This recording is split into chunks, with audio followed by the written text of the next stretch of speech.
Previously on Serial. It was a ticket out of jail card, basically. It's like, you can't put a person 50 years in prison and plus torture, right? So when you are tortured by someone who doesn't believe in torture, how can this guy who believes in human rights doing this to me? Well, it's exhausting because you're like pretending. Everything is pretend. That's what We're in a play and we're playing our part. Everybody seems to think that the intelligence mission to Guantánamo was to build cases against these detainees for their continued detention. And I'm here to tell you that wasn't the friggin' mission. From Serial Productions and the New York Times, this is Serial Season 4, Guantánamo, one prison camp told week by week. I'm Sarah Koenig, and this is our final episode.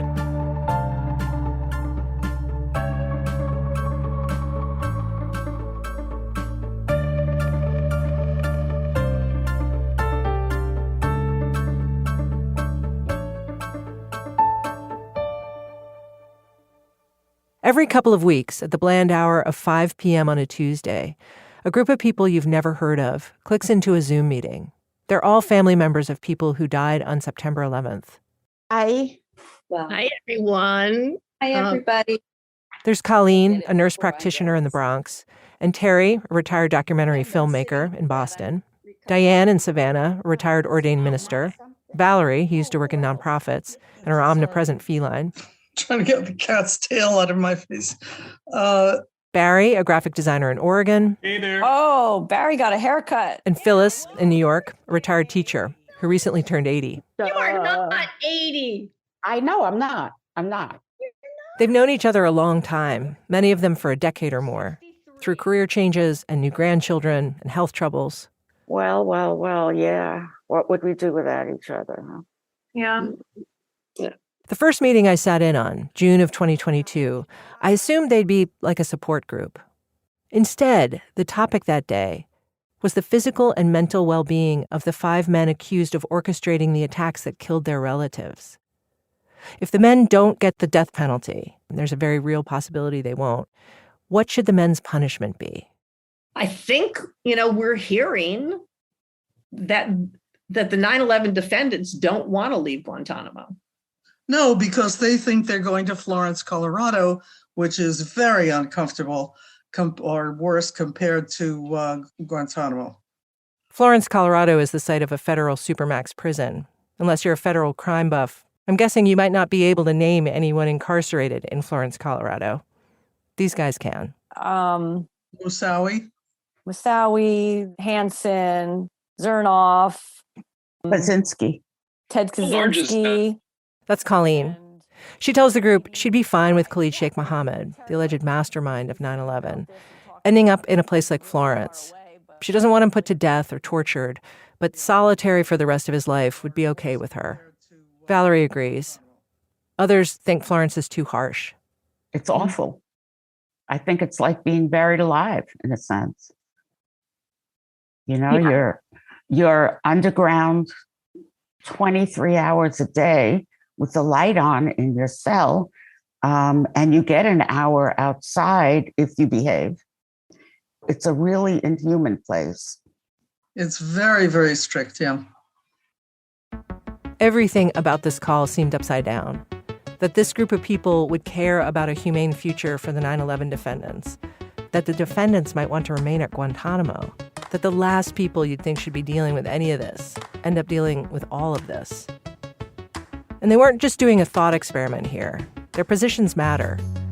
This group is called September 11th Families for Peaceful Tomorrows, after Martin Luther King Jr. quote. Wars are poor chisels for carving out peaceful tomorrows. All the members are peaceniks. That's what brought the original members together in the first place. Their opposition to the U.S. bombing campaign in Afghanistan, a month after the September 11th attacks. Of the many family groups that formed after 9/11, this is the only one closely monitoring the trial of the 9/11 accused. The only one whose members traveled to every court session held for the case. Collectively, they've watched hundreds of hours of court proceedings, filed multiple amicus briefs. They research deeply, stake out common sense but often unpopular positions, and lobby aggressively for those positions. And especially right then, spring of 2022, this group had some political juice. The 9/11 case was at a turning point. It had been in pretrial hearings for 10 years already. 10 years of waiting for someone to be held responsible for the deaths of their family members. And now a solution was maybe in sight. Peaceful Tomorrows had long pushed for this, for an ending. Liz, one of the younger members, tells the group she's a little conflicted. She's always been for closing Guantánamo. It's been one of the group's steadfast positions. Close it. But then she visited the base again recently, took in the whole clattering machine of the case, and now she's not sure. Maybe it does make more sense for the 9/11 defendants to serve out their sentences at Guantánamo, to not close down the facility. It did make me question what closing it would mean and what all of this, like, what's next? What's next for us? What's next for the detainees, the attorneys, and what does justice look like for us, but what does justice also look like for them? Yeah. And something that I never even thought that I would sit there and think about. Like, I never in my life thought I would be concerned about like 5 people who were responsible for for doing what they did. I never thought that would happen. Liz was 6 years old when her father, a firefighter, was killed at the World Trade Center. And now here she was, 27, working as a city council person in her hometown, planning her wedding on the side.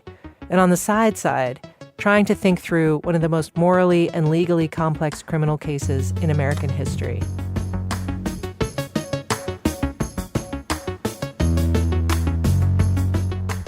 Most aspects of Guantánamo can fairly be described as perverse, to wit, previous 8 episodes of this series. But the one thing that at least seemed logical about Guantánamo was the 9/11 trial. The idea of it was clear. We held in our custody the men we believed were behind the attacks that killed nearly 3,000 people in the United States. If anyone was our enemy at Guantánamo, it was these men. If any justice was to be had, it was through this trial. But remember how at the beginning of this series I said Guantánamo was the craziest criminal justice story we'd ever seen? The 9/11 case is largely what I had in mind. When I plot it out, it describes a knot so Gordian and a national psychology so convoluted. It changed my animating question about the trial, which used to be, how will it end? Now my question is, will it end, ever? Colleen Kelly, the nurse practitioner, was my main guide for the 9/11 trial. So to explain it to you, I'm going to stick with her. Colleen's brother, Bill Kelly, died on September 11th. He was 30 years old. He worked in finance, something E-Trade. Colleen never fully understood. But she used to visit his fancy Bloomberg office. He'd visit Colleen in the Bronx, play with his niece and nephews. On September 11th, Bill happened to be at the World Trade Center for a conference. So it took a few hours before the family figured out he was in the building. Around midnight, Colleen headed into Manhattan with a friend to look for Bill. And they performed the same impotent itinerary of hundreds of other family members in the shell-shocked city. Walking, emergency room to emergency room, Beth Israel, Bellevue, NYU. Finally, she said, all these families ended up in a big auditorium downtown where people's names would get called. This is at 3 or 4 in the morning, and just to file, I don't know, a missing persons report? Like, we had to report, and you did that? You met with somebody? Yes, a female detective. I remember that. Colleen and her parents and her siblings populated a sudden demographic, which eventually would squeeze into a military acronym, VFMs, Victim Family Members.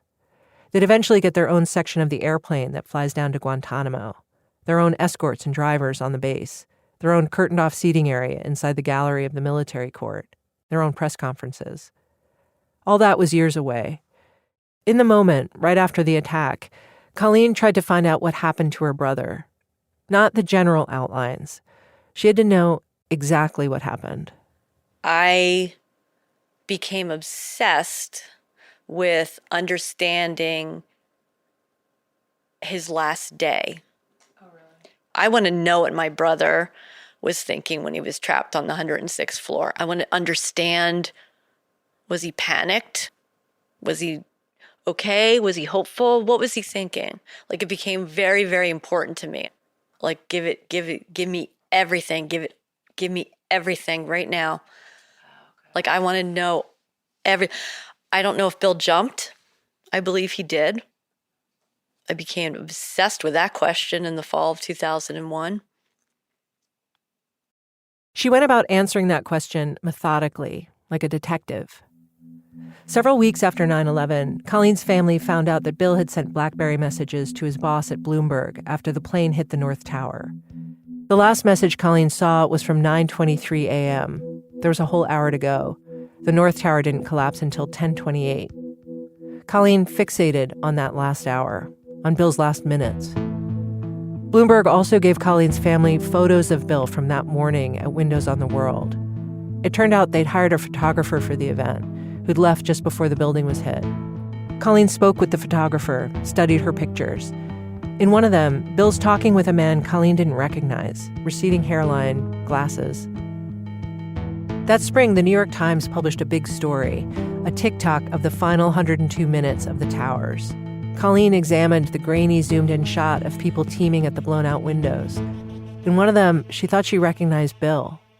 So Colleen contacted that photographer, went to his studio in Lower Manhattan. He gave her an enlarged print to take home. She stared at it. Yes, it looks like Bill, she thought. He's at an open window. She sees the back of his head. His arm is reaching across the vertical window frame, reaching out to another man, receding hairline, like the guy from the Bloomberg photo. Maybe Bill knew him. They're holding on to each other's arms. This photo is partly why Colleen thinks Bill jumped. Also, they never found any remains of her brother, while other bodies were recovered from the 106th floor. Eventually, Colleen was able, as she says, to let go. She realized excavating Bill's last minutes was her way of trying to take away some of the pain and fear her brother must have felt, a way to absorb it into herself, which was impossible. The energy Colleen put into tracking Bill's last hour, that ferocity for uncovering information, and that fealty to facts, no matter how distressing, now multiply that 1,000-fold. And that's what Colleen has dedicated to the 9/11 trial. She's been to Guantánamo well over a dozen times. If she can't watch the trial in person, she'll sometimes go to a remote viewing station at Fort Hamilton, an army base near the Verrazano Bridge in Brooklyn. When hearings aren't in session, which is most of the time, she calls up experts and attorneys to ask questions and talk strategy. Before I knew better, I'd thought the actual trial of the 9/11 accused might not matter all that much to Colleen. 5 men languishing at Guantánamo, imprisoned for 20 years already, unlikely to ever be free. Why would a trial affect Colleen's life? Her busy life, by the way. She set me straight. She did care. Oh my God, yes. Yeah. Hugely. Because, if Bill was killed on a street corner in Manhattan where he lived, of course I would be at that trial every day when it came to a trial. It's like you want to know all the facts. You want to know how this happened, who this person was, what went on, and have people be held accountable. So yes, I was always really, really interested both in the trial as a form of accountability, but also what the hell happened that day? Like this sounds ridiculous that I'm saying this to you right now. 22 years later, no one knows, how did Khalid Sheikh Mohammed do what he did? How did the hijackers get their money? How did they get on planes? Who knew what, when, how? How are all these other guys, the other 4 men, how are they involved?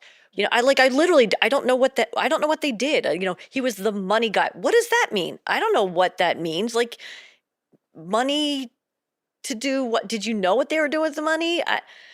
To me, like that's the hardest piece of this is it comes back to the evidence. Like, what is the evidence against these other 4 men? I really don't know. Mm-hmm. So I'm intensely, obsessively wanting to know how this all happened and why. Don't you feel like you know why they did it? No. I've been told by people who are not the 5 accused why they did it. No, I don't know why they did it. So you need to hear it from them. Yeah. It's just, it's what I need. It's what I need. Keep in mind, Colleen has looked at everything she can get her hands on about how and why 9/11 happened. Government reports, statements by the 9/11 accused, books by prominent journalists. Most extraordinary to me, she spent years visiting a former member of the militant group Weather Underground in prison. She wanted to know what it felt like when your belief system carried you past natural boundaries to extreme violence. But none of it satisfied her. In this case, Colleen needs primary sources. She needs specific answers that are still locked inside these specific defendants. The trial would unlock them. That's what trials are for.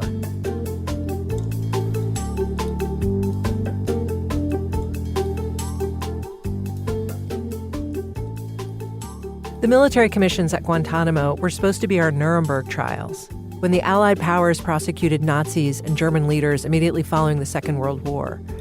The Nuremberg trials were huge, efficient, and by many measures successful.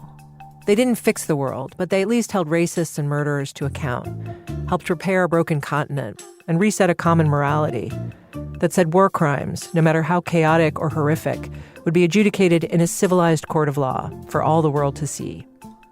It's no wonder, then, that photos of the Nuremberg trial hung on the wall at the prosecution offices of the military commissions.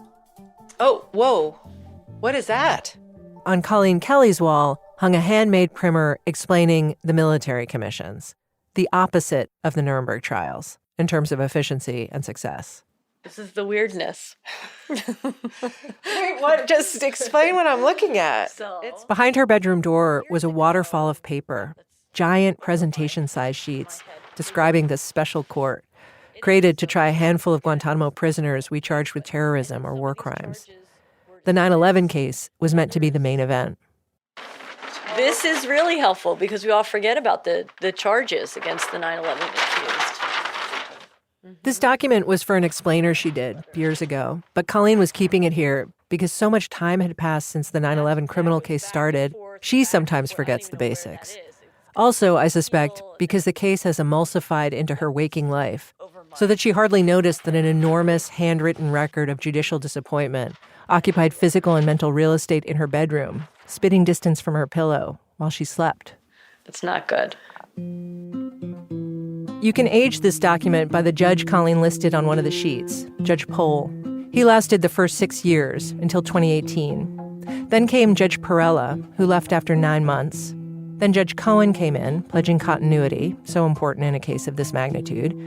Less than a year later, Cohen retired. Then Judge Watkins stepped in temporarily until Judge Keene came aboard. Judge Keene lasted 2 weeks. He had conflicts. Then Judge McCall, but McCall had been a judge for less than 2 years, which was against the rules, so Judge Watkins stepped in temporarily again. Then Judge Acosta babysat the case for a minute until Judge McCall came back once he had 2 years' experience under his belt. Judge McCall is the current judge on the 9/11 case. He's announced he might or might not be retiring at the end of this year. I know you're not following this. That's the problem. No one can follow this. Like, no joke, on January 1st, I saw some friends that I haven't seen in a long time, and they know that I'm very active in this work. And they asked kind of what's going on. And I started to explain, and I see this is a guy who's a lawyer, and he's really smart, and he's really engaged on issues of great importance around the globe. And I just see, like, after a while, just glazes over. Yeah, I was kind of bummed out. Do you get the sense they don't believe you? Like they think you must not understand what's happening because it can't be that bad? Or literally it's just too complicated? It's too complicated. It's too complicated. Because if you start to say something, you say a sentence, you realize you have to say another sentence to explain it. Because there is no elevator pitch for this. No elevator pitch, okay. But how about we take the stairs, you and me, all the way to the top. And you lend me those, 7 minutes, and I'll spin you through this fakakta case in this fakakta court, so you can understand the bind the 9/11 case is in right now.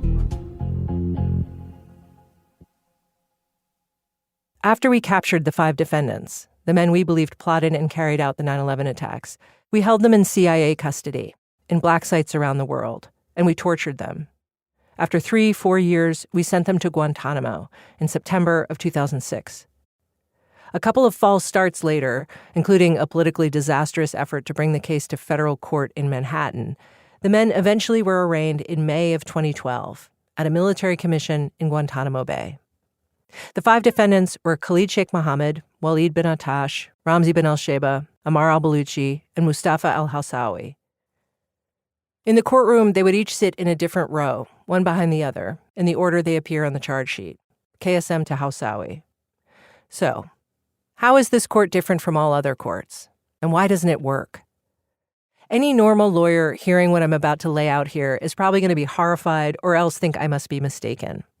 I am not mistaken. Here we go. In normal criminal court, a defendant has a constitutional right to confront his accuser.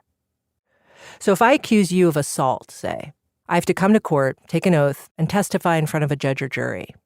In the military commissions, they'll entertain a jacked-up form of hearsay evidence, which means an FBI agent can take the stand and say, years ago, I went to a police station in Yemen, and a Yemeni cop brought me some witnesses he had already interrogated, and I talked to all of them and I wrote down what they told me. But those original Yemeni witnesses don't have to be called in, or take an oath, or answer any questions, because the agents who spoke with them don't even know how to find them anymore. The Yemeni's second-hand statements, made through an interpreter, mind you, can be allowed as evidence in the war court at Guantánamo. And these aren't any old criminal cases. These are capital cases, death penalty cases.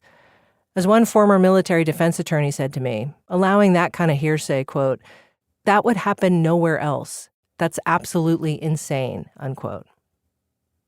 Also, torture. Statements derived from torture or cruel, inhumane, and degrading treatment cannot be used in federal court, period. But in the military commissions, it's mushier. Something I said while I was being tortured, you can't use that in an actual trial. But it's still in dispute whether the government could use my torture-derived statements in pretrial hearings, or use something my neighbor said about me while he was being tortured. And this is the central issue now, they might be able to use at trial statements I made after I was tortured. Also, all the classified stuff. It is mind-boggling, the profusion and confusion over what is classified. In the military commissions, the accused isn't allowed to see all the evidence against him because classified, a ton of it. Even the classification guidelines for the military commissions are themselves classified. The defense can't see them all. And it's not just documents the defense can't see. A large number of potential witnesses, people who worked in black sites, say, their identities are classified. The defense can't call them because they can't identify them.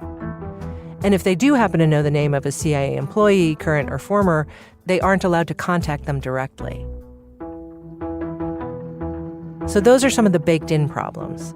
Now to the weirder stuff. The cases from the outset have continuously fended off, let's call it interference, intrusion, infiltration, spying, basically. The first big incident that made the news was in 2013, just as the case was getting underway. The kill button incident. One Monday afternoon in court, a lawyer for Khalid Sheikh Mohammed was talking about evidence from CIA black sites, and when he said the word secret, the CCTV feed from the courtroom cut off, meaning anyone watching from the spectators' gallery or remotely suddenly heard nothing. White noise filled the speakers. The judge and the security officer sitting to his right, they do have the ability to cut the feed to avoid classified spills. But in this instance, the judge hadn't pressed the button, and neither had the security officer. Someone else, some external body, had cut the feed, and the judge didn't know who, and he was pissed. All kinds of questions erupted then. Who was listening in? What else could they hear? Was this the CIA? Did the CIA just drown out information it didn't want anyone talking about? Who was in charge of this thing? Who was really in charge? The kill button was only the beginning. In attorney-client meeting rooms, spaces that are supposed to be sacrosanct, they'd find hidden mics in the shape of phony smoke detectors or else hidden in the walls. The FBI would pry inside a defense team, in one instance turning a defense staffer into an informant. An interpreter assigned to the defense seemed to have had a previous job at a CIA black site. So who was he really working for? All this bugging and snooping, it was hard not to conclude, was an effort to undermine the cases. to keep evidence and documentation of what happened to the men in black sites from becoming public. This is what the CIA feared, and still fears. Secrets of the torture program becoming public. The CIA didn't offer any comment about this when I contacted them. Torture has infected almost every aspect of the military commission's cases. It's why so much of the discovery is classified or not available at all. It's why the men's physical and mental health is a constant topic. It's why fighting over admissibility of evidence in the 9/11 case is epic. It's why delays and breakdowns in the proceedings are legion. Every one of these problems, the kill button, the hidden mics, the classification arguments, the medical issues, and countless, frequently ridiculous others that I do not have time in our journey here to name, all of it has involved litigation that causes months or half a year or several years of delays. And that is how a case which could have been, I don't know about a slam dunk, but vastly easier, surely. Remember, KSM has admitted planning 9/11, that this case is now entering its 13th year of pretrial hearings. Finally, last thing, I promise, appeals. Many, many legal experts who've looked at the 9/11 case agree that a verdict in this case cannot survive appeal, which likely eventually would end up in the Supreme Court. In a statement to lawmakers, a Marine brigadier general who served as chief defense counsel for the commissions wrote that the myriad defects mean that, quote, there are literally so many significant grounds for potential reversible error that it is impossible to list them all, unquote. And appeals, of course, take their own sweet time. The appeals could add another decade to this case, easily. Another attorney told me in a moment of relaxed crankiness that at the rate his case was going, it was actually possible his client's appellate attorney hadn't been born yet. So for family members of victims of the 9/11 attacks, watching the military commissions has been like trailing a mirage. You can hear their mounting disillusion in the VFM press conferences from Guantánamo over the years. At first, a lot of them, they thought it could work. I'm very honored to be here and see how our justice system works and the transparency, because the world needs to see that. That's from a press conference in 2012 when the 9/11 defendants were arraigned. 2 years later, you hear people start losing their patience. If we could feel we were moving somehow forward towards a resolution. This woman talked about how she'd been down in Guantánamo once before, in 2009, and watched a mental competency hearing for one of the 9/11 defendants, Ramzi bin al-Sheba. Now it was 2014, and she was back, watching a mental competency hearing for one of the 9/11 defendants, Ramzi bin al-Sheba. But here we are standing in place since 2009 to 2014, 5 years standing in place, and it's painful. But I see there is... By 2017, you hear desperation. And I don't think this is going to be resolved in my lifetime. And that's really what I have to say. And it may sound negative, but I'm not negative with anybody here or any of the people here. It's just that I want justice done, and I can't see light at the end of the tunnel yet. Okay, I know. After 2017, prosecutors stopped meeting with the media. For Peaceful Tomorrow's members, Colleen told me 2017 was also the year they realized, oh, this is never going to work. We've had it. Like, now we've had it. It's endless. There's always something, and there's always going to be something. That's when it's like plea deals. Plea deals. The prosecution was still insisting they could get this trial done, get guilty verdicts against the 9/11 defendants. But Colleen and Terry and the group members had lost faith. They could see clearly now. The military commission system was a failure. Forget about a trial. The only logical solution to ending this thing, to getting a conviction that would stick, to getting the answers they wanted, plea deals. Anyone could see that plea deals were the way to go, right? That's after the break.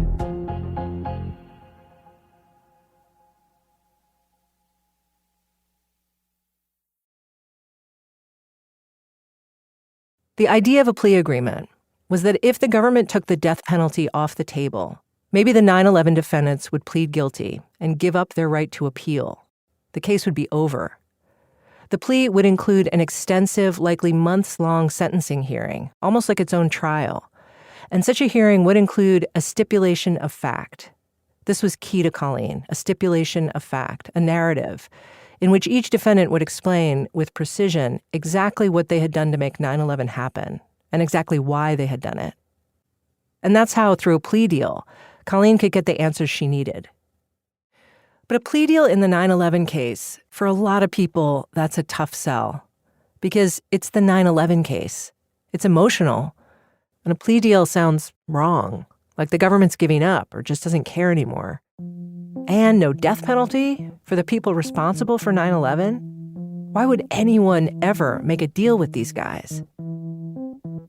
That is an understandable response, especially if you have no idea how dysfunctional the court is. And let's face it, very few people have clocked the ins and outs of the 9/11 case, including most politicians. While President Trump was in office, a plea deal in the 9/11 case was a non-starter. Come 2021, though, a few remarkable things happened to shake up the military commissions. First, the long-serving and forceful chief prosecutor, a general who'd been committed to a death penalty trial, announced he was retiring. His replacement, Colleen thought, might be more amenable to a plea. Then came the sentencing hearing of Majid Khan. The military jurors' response to hearing Majid Khan talk about being tortured, their recommendation for clemency, offered a clue as to how the jurors might react to the torture of the 9/11 defendants, one of whom, as a result of being sodomized in CIA custody, has to sit on a cushioned chair in court and eventually underwent rectal repair surgery. In other words, even if prosecutors got a conviction at trial, they might not get a death sentence. As one judge after another has been replaced. Soon after Majid Khan's sentencing, the Senate Judiciary Committee held a hearing titled Closing Guantánamo. The only victim family member who testified was Colleen. Her message was strong and sad. Family members who wanted and needed this trial to happen, she said, had already waited too long. In May of 2012, I sat with my dear friend Rita Lassar watching the arraignment of the 9/11 accused. Rita's brother Abe died when he stayed behind to assist a disabled coworker on the 27th floor of the North Tower. Rita is now deceased. In 2017, I was on the plane to Guantanamo with Lee Hansen, the only 9/11 family member to be deposed in the pre-trial hearings. Lee Hansen lost his son, his daughter-in-law, and his granddaughter on Flight 175. Mr. Hansen is now deceased. In 2019, I was on a boat crossing Guantanamo Bay with Alice Hoagland, mother of Flight 93 hero Mark Bingham. Alice Hoagland is now deceased. Colleen and her cohort had always been the hippie 9/11 group, anti-war, anti-violence, anti-Guantanamo. In the world of victims' family members, their views were squarely in the minority. But now, 2 decades later, it seemed the national mood had shifted, vengefulness had dimmed, and Colleen was invited to the table. 5 other people testified as well, non-hippies, conservatives, a couple people who'd been Guantanamo boosters back in the day, who'd helped design detainee policy and the military commissions under President Bush. And now, nobody was arguing. Plea deals. It's the only way. Guantanamo Bay. I thank you again for your invitation and for your time and attention. Thank you, General.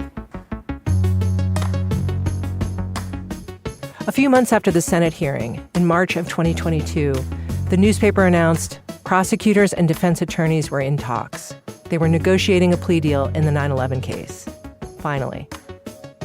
That same spring is when I started listening in on the Peaceful Tomorrow Zoom meetings. Colleen and the rest of the group knew a plea agreement and sentencing would take some time. One attorney on the case estimated 18 months. Their strategy was to stay cool, which the lawyers negotiating the deal had also recommended. Yes, the plea talks had been in the papers, the news was out there, but still they decided, let's not make a lot of noise, no big public push. The risk of riling up opposition was too great. This thing was so fragile politically, even minor blowback could snuff it out. So they'd lie low. The meetings, though, were animated. The group worked on a list of questions they wanted the defendants to answer in the event of a sentencing. Questions some of them have harbored since 2001. Who knew that there were 20 hijackers and how they were getting their tickets? They want to know, who was the financial mastermind? Was it KSM's nephew, Amar al-Baluchi? Did he communicate to so-and-so that he was making this transaction? Is that maybe what you're more after? And what were they told about why the transaction was made? The finances are a big topic with this group, not only because they want to understand the inner workings of the plot, but because they want to understand the relative guilt of the 5 defendants. Is Amar al-Baluchi less culpable than his uncle, Khalid Sheikh Mohammed, but more culpable than Mustafa al-Hawsawi? They passed their questions along to a defense attorney working on the 9/11 case. A defense attorney. At first, this surprised me, but they were talking to defense attorneys as much, if not more, than they were talking to prosecutors. And then they waited. 6 months passed, 8 months. By December, 9 months since the plea negotiations started, everyone was getting antsy. So boy, this is beyond any kind of advocacy I've ever done before. Hearings in the 9/11 case were on hold while the prosecution and defense tried to work it out. They were supposed to agree on so-called policy principles by now, which is a dry term, but it was the meat of the deal. If the men pleaded guilty, what would they get in return? The policy principles mostly had to do with the conditions of the men's imprisonment. They wanted assurances that as long as they were in prison, they'd have a communal situation like they have now, the ability to eat together and pray together, no solitary confinement. Also, they wanted proper, sustained treatment for their physical and psychological trauma caused by the torture, and the ability to communicate better with their families. For the plea to progress, the prosecution needed an answer from the Biden administration, whether they supported the policy principles. But Biden wasn't saying anything at all. In the Peaceful Tomorrow Zoom calls, people started asking, what should we do? Should we stomp our feet? Terry reminded everyone, the lead attorney for Amar al-Baluchi, Jay Cannell, he was still advising, no. Because he thinks it's going to take the time it takes, and we could mess it up. So I'm just really keenly aware of how little negative press plea deals have gotten and how much I don't want to generate negative press. The 1-year mark came and went. Now it was March of 2023. Still nothing. Valerie's cat was dying. When you pet him, you have to be so careful because he's all bones, you know? Liz's wedding was off. She was now running for mayor. Phyllis suggested maybe they take a breather, get some distance from all the discouragement. Jay Cannell came to a meeting to give an update, which was no update on the deal, really. But he did have something to tell them. So I have now seen a draft of the proposed stipulation of facts, and it is extensive. It is 200 pages long. That's the document Colleen and the others are waiting for, the main thing they want from this plea. In the 200-page statement, Jay's client, Amar al-Baluchi, had laid out his background, how he ended up in this situation at such a young age. Then he talks about 9/11. It's really a deep examination of who exactly did what in the plot around 9/11. I mean, it's very detailed on that point. Finally, there's a section about what happened to him in prison. So, this 200-page document really dives deep into, I think, basically any question that anyone would have. Liz has a holy shit look on her face. Later, she told me that's what she was feeling. Holy shit, this information is out there. And why do we not have it? One of the 5 defendants had answered their questions in a document they couldn't see. Not yet. Not unless there was a plea. But it was something.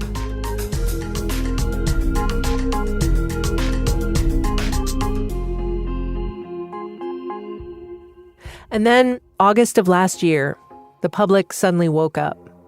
It was the government who woke them, not Peaceful Tomorrows.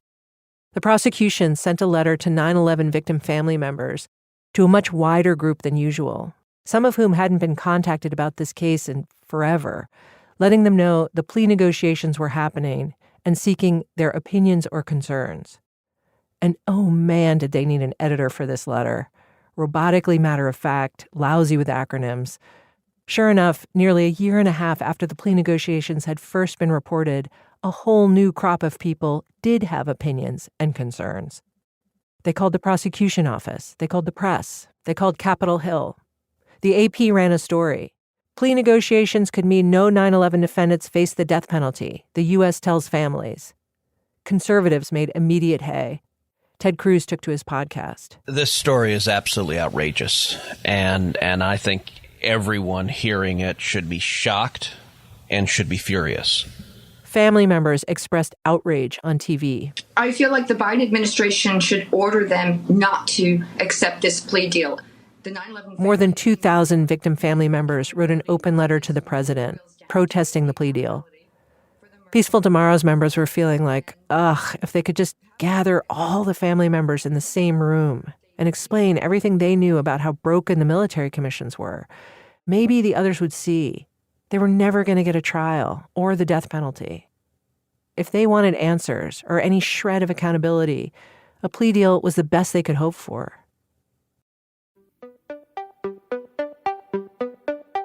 Within a couple of weeks, President Biden broke his silence regarding the plea deals.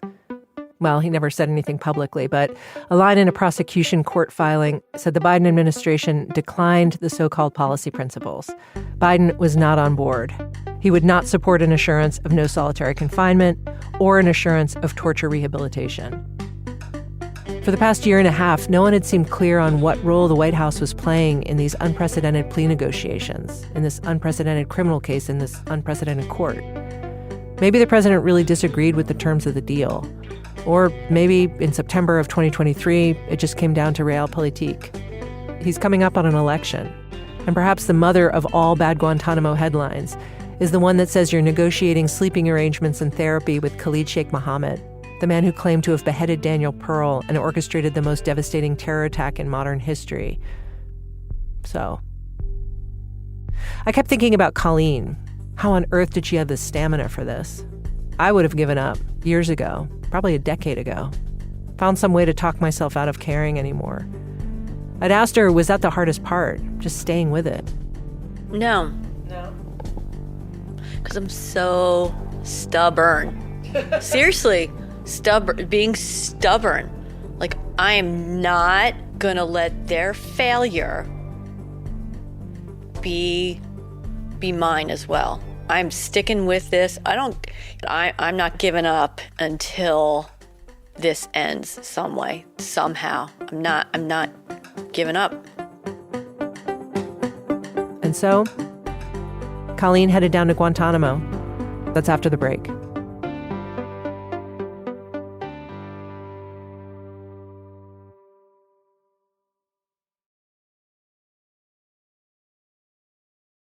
Because of the plea negotiations, and before that, COVID, the 9/11 case hadn't seen much court action since 2019. Now, September of 2023, the whole enterprise cranked back up again. For the 9/11 case, that's 5 teams of roughly 20 people per team, lawyers and interpreters and analysts, then the judge and his staff, plus observers and reporters and their minders and escorts, maybe 150 people heaving themselves to Cuba, including Colleen. I traveled alongside Colleen. She hadn't been to Guantánamo for 3.5 years. She was in a brighter mood than I expected. At the hotel, she joked that the complimentary laundry pods in her room might be listening devices. Maybe that's a secret listening device. That would be really funny. It would be all thrown in the washer, and that's what activates it to send the. I didn't see Colleen all that much during the week. At Guantánamo, the VFMs are closely guarded and protected, mostly in an effort to keep media away from them. So it felt almost illegal to seek her out. In the courtroom gallery, we'd nod to each other self-consciously as I walked by the VFM section to get to my seat. It was a strange split-screen experience to watch this pretrial hearing, knowing, or at least strongly believing, none of this is leading to an actual verdict. But also, it's court, so it's interesting. People arguing passionately about secrecy and the Constitution, witnesses testifying nervously or testily. Within the larger narrative of inaction, there's a lot of action. This week's hearing, they were dealing with the crux of the case, whether statements the defendants made in 2007, after they got to Guantánamo and were no longer in CIA custody, whether those statements could be used as evidence at trial. The statements, which are critical to the prosecution, are known as the clean team statements, since they were taken by teams of government investigators who were not CIA and were not, the government argues, using any form of coercion. The defense wants the clean team statements thrown out, arguing, among other reasons, that they are tainted, a backdoor way for torture-derived evidence to enter the trial, and that the interviews were not truly voluntary, not to mention that the men were never sufficiently informed of their rights in these interviews or allowed a lawyer. The fight over whether to suppress these statements has been going on, you'll be shocked to learn, for many years in many different forms.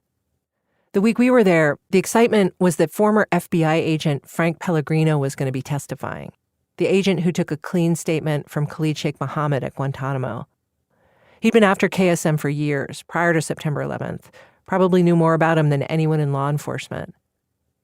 Pellegrino's testimony seemed great for the prosecution. He came across as credible, said KSM answered his questions voluntarily, that he even cracked a joke or two. But Pellegrino also seemed restive with anger at the position the CIA had put him and other FBI agents in because of the black sites and the torture. Under questioning, Pellegrino said, quote, "I think that the whole thing from the beginning was a flaming bag of crap that we got stuck with," unquote. One defense attorney told me it was the first time a witness had said something so plainly critical of the torture program since the proceedings began a dozen years ago. A couple other significant things had happened too, hugely significant. The week before, the judge had severed Ramzi bin al-Sheba from the 9/11 case, deciding after about a decade of litigation that he was mentally incompetent to aid in his own defense. Ramzi bin al-Sheba is generally considered the second most culpable of the 5 defendants, sort of like KSM's deputy. The other major news was that a month earlier, a judge in the other death penalty case before the military commissions against the Saudi man accused of orchestrating the deadly bombing of the USS Cole in 2000, that judge threw out the clean team statements in the Cole case, saying they were tainted by torture. These developments seemed to me to point in the direction of plea deals. The 9/11 case seemed like it was disintegrating. I'd come down to Guantánamo thinking the plea deals were dead, but everyone was saying they're not. Really, they're not. We just have to find a different way to get them done. Jay Cannell told reporters the plea deals are sleeping, not in a coma, sleeping. Right now, the feels-like temperature, which I think is accurate, is 98 degrees. Most evenings, a bunch of us reporters hang out on outdoor couches in the hotel's courtyard. We're done. Contract workers often sit at the tables nearby, everybody drinking, while the leggy stray cats of Guantánamo dart around the edges of the patio. Carol Rosenberg sometimes feeds them her leftovers. Colleen came to join us a couple times to talk about the case and also to reminisce. It was the really bad flight. I recall from... She's known most of these reporters for years. She was with a few of them on a flight so notoriously terrifying that people still talk about it. John Ryan was on that flight. So was Carol. Well, I don't know what you were doing, but you were doing something. You were scared shitless. Yeah. Also Terry McDermott, a former investigative reporter for the LA Times, who now writes books, including The Hunt for KSM, which Colleen has read. He was on that flight, and he's back here now. I had taken a lot of Ativan, and I went and sat next to you and said, I did. Yeah. I'm like, tell me everything you know about Khalid Sheikh Mohammed. And I took like 3 sentences of notes, and then I trailed off, I guess. I don't know. What's that?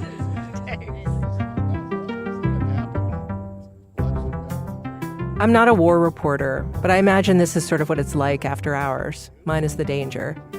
People thrown together, trying to make sense of a protracted battle. The so-called war on terror has been enormous, global, and yet sitting here, it can feel like the whole thing is funneled down to this small clutch of people. Reporters, victims, attorneys, soldiers, drinking in the courtyard of the Navy Gateway Inn and Suites.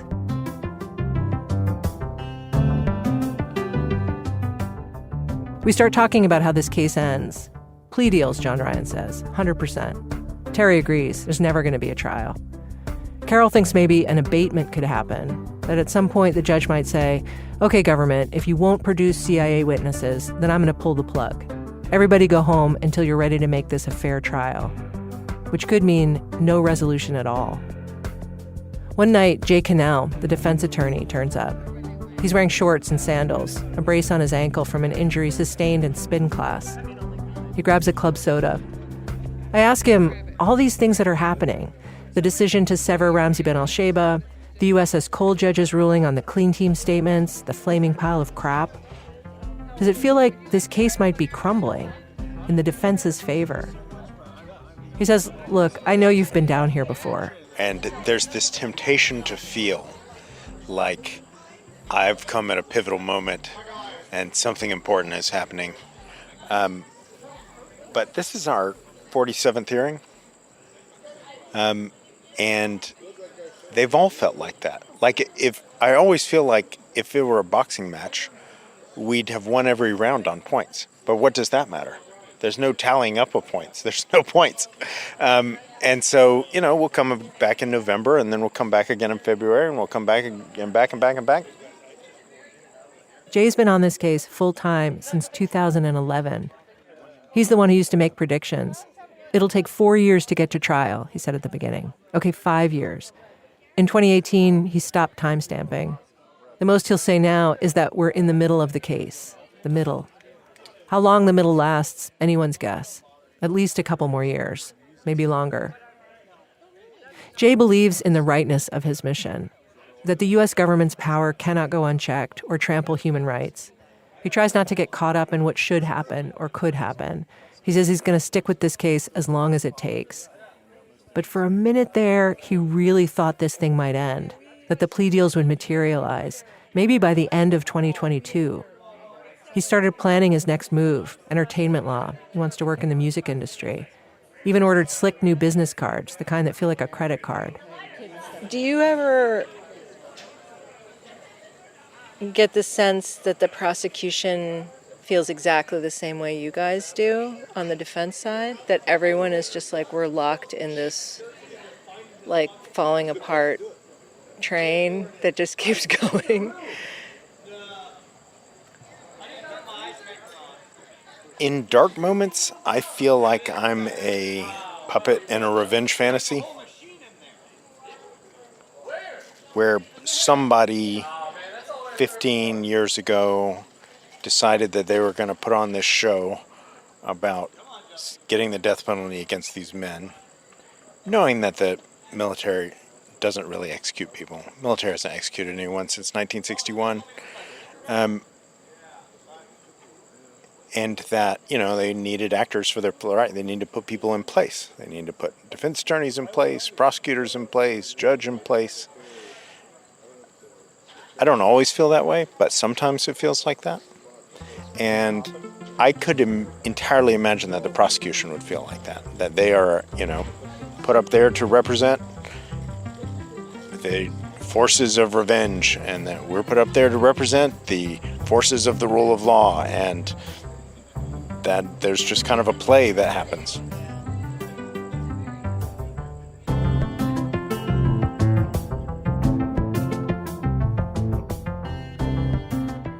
The prosecutors weren't permitted to discuss the case with me on the record, so I can't say whether they share Jay's revenge fantasy feeling. But the prosecution were the ones who initiated the plea negotiations 2 years ago, as the road to trial was getting only longer and darker. They want this show over too.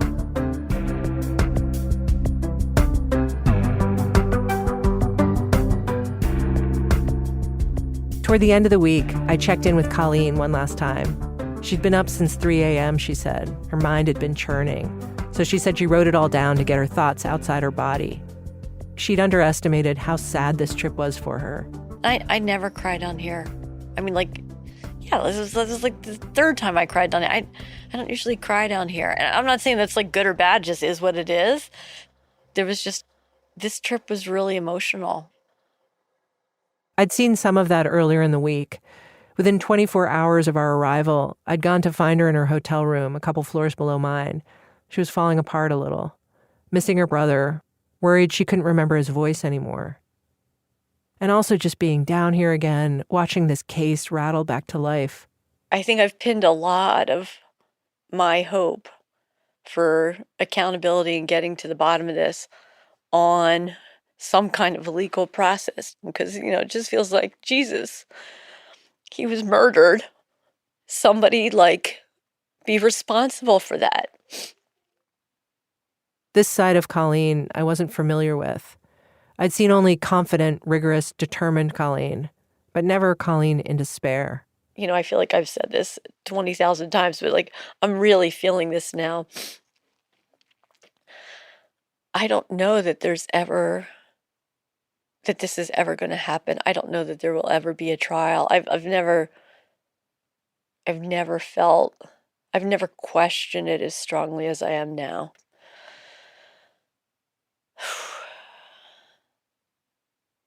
Waiting 20 years for a trial doesn't just deny Colleen answers. Year after year after year, it prolongs her grief, makes dealing with her brother's death harder, if such a thing is possible. By the end of the week, Colleen was more collected. She told me the VFMs had met with the defense the night before. She cried a lot at that meeting, too, she said. Like Jay Cannell, she knows better than to get her hopes up, but she realized she'd gotten her hopes up about a plea deal. The lawyers had talked about how close they'd come, really kind of close to a deal. In the meeting, Colleen had aired her most cynical and, she worries, possibly her most realistic analysis of how this all ends, which is nothing. No trial, no plea deal, no ending. And that nothingness, that is the plan. A plan that would serve the interests of some powerful stakeholders, namely the CIA, which would never have to reveal the identities of the people who conducted and enabled torture, or the countries where it all happened. Also, the detainees, who could quietly stay here at Guantánamo in the communal confinement they want, presumed innocent until they die, forgotten. The politicians who could keep kicking this toxic can farther and farther into the distance, keep pretending it's out of their hands. Who this plan doesn't serve, of course, is Colleen.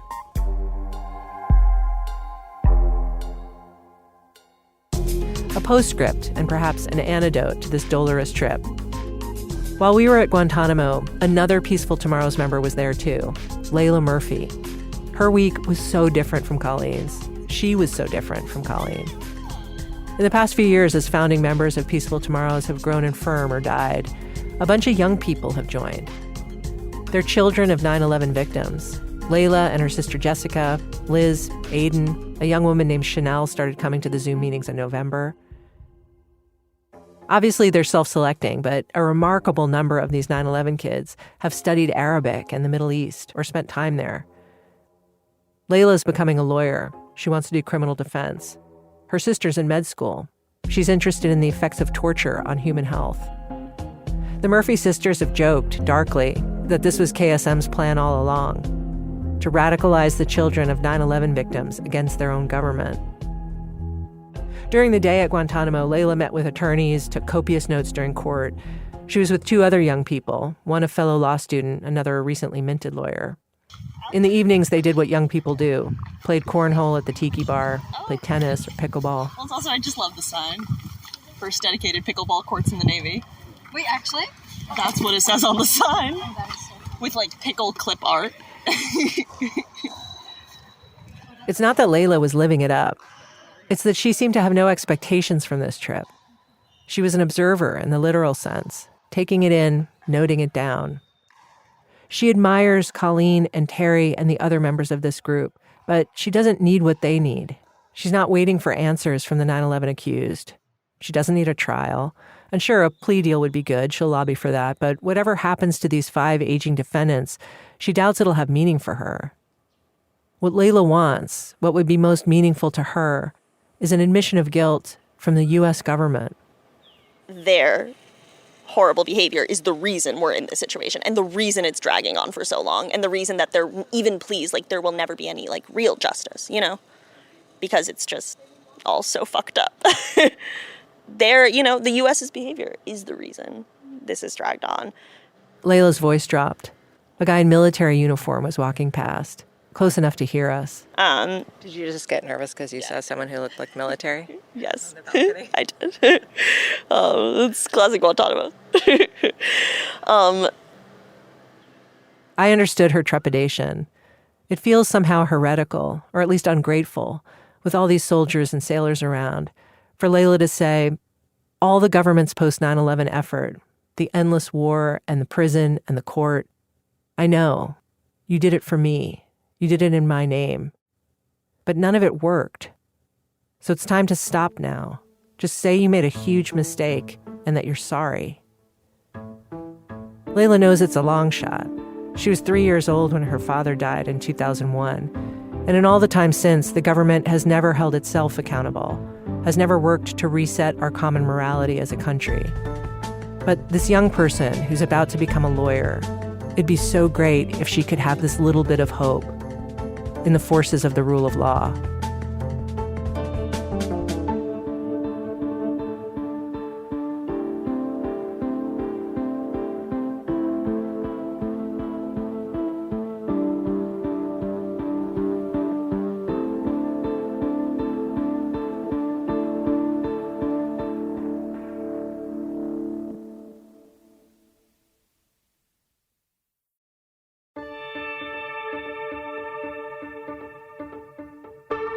Serial is produced by Jessica Weisberg, Dana Chivvis, and me. Our editor is Julie Snyder. Additional reporting by Cora Currier. Fact-checking by Ben Phelan and Kelsey Kudak. Music supervision, sound design, and mixing by Phoebe Wang. Original score by Sofia Deli Alessandri. Editing help from Ira Glass, Jen Guerra, and Diane Wu. Our contributing editors are Carol Rosenberg, John Ryan, and Rosina Ali. Additional production from Emma Grillo, Alvin Meleth, and Daniel Guimet. Our standards editor is Susan Wessling. Legal review from Alameen Sumar and Maya Gandhi. The art for our show comes from Pablo Del Con and Max Guter. Supervising producer for Serial Productions is Ende Chubu. Our executive assistant is Mac Miller. Sam Dolnick is deputy managing editor of the New York Times. Special thanks to Scott Ream, David Kestenbaum, Peter Blair, Harvey Rishikoff, Gary Brown, Brian Miser, and all the incredibly patient attorneys who've worked at Guantanamo Bay and took the time to explain it to us. And to everyone at Peaceful Tomorrows who allowed us to sit in on their meetings. Thanks also to Jeff Melman, Ben Schreier, and Ben Thorpe Brown.